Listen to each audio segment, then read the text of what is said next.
Bir-2 Tədris Mərkəzinin biz kameranın Məhəmməd Ömürxoş. Bugün abituriyentlərin ən çox maraqlandıran və ən çox çətinlik çəkdiyi suallardan birini lövhəyə qeyd etmişik. Mexaniki iş güc bölməsindən 55-ci sualdır. Sual ondan ibarətdir ki, hansı minimal işi görmək lazımdır ki, kütləsi 40 kiloqram olan kubu bir kilo ətrafında aşırmaq mümkün olsun. Mən bura bir kub şəkli çəkirik, kub şəkli qeyd edirik. Kubun ağırlıq mərkəzini tapandan sonra, yəni kubun tiri A ilə qeyd olunur. A yazılıb, ağırlıq mərkəzi yarıya düşdüyü üçün burada olur A bölünsün 2. Biz kubu tiri üstə yerləşdirdikdə bu şəkildə olur.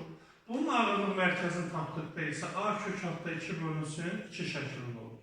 Bizim əsas məqsədimiz nədir? Əsas məqsəd ondan ibarətdir ki, kub hansı minimum hündürlüyə qalxdı, onu tapmaq lazımdır. Onu tapmaq üçün mən bu şəkildə də göründüyü kimi bunların ağırlıq mərkəzləri arasındakı fərqi tapmaq lazımdır. Necə tapa bilərik ağırlıq mərkəzləri arasında fərq? Bu A bölü 2'dir, bu isə A kök altda 2 bölünsün 2 olduğundan. Onda yazıram, bax bu kiçik H işarəli yeri tapmaq lazımdır. Onda H bərabərdir. A kök altda 2 bölünsün 2, çıxılsın A bölünsün 2. Bildiyimiz kimi bunların mərkəzləri bərabər olan kəsirləri çıxma qaydasından istifadə edirik. Onda 2, A kök altda 2, çıxılsın A. Bu da bərabərdir. Tiri 1 metr olduğu üçün, yəni A'nın yerinə 1 yazılır.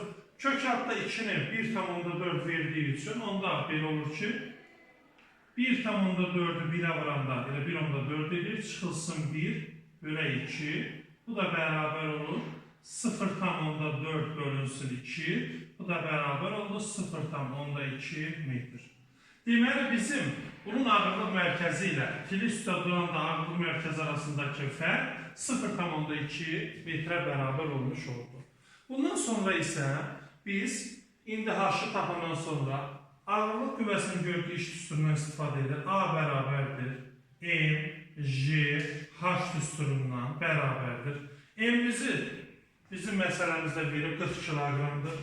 40 vurulsun 10. H-ı da bayaq tapdığımız kimi 0,2 bərabər oldu. Onda hamısını bir-birinə vurduqda burada eləyəcək 80 joule.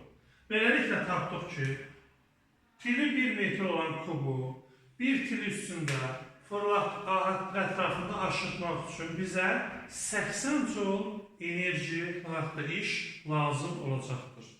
Sağ olun, Bir-2 Tədris Mərkəzinin, bu da sizin üçün izahat verdiyimiz 55-ci test tapşırığıydı. İnşallah davamı gələcəkdir. Sağ olun, təşəkkür.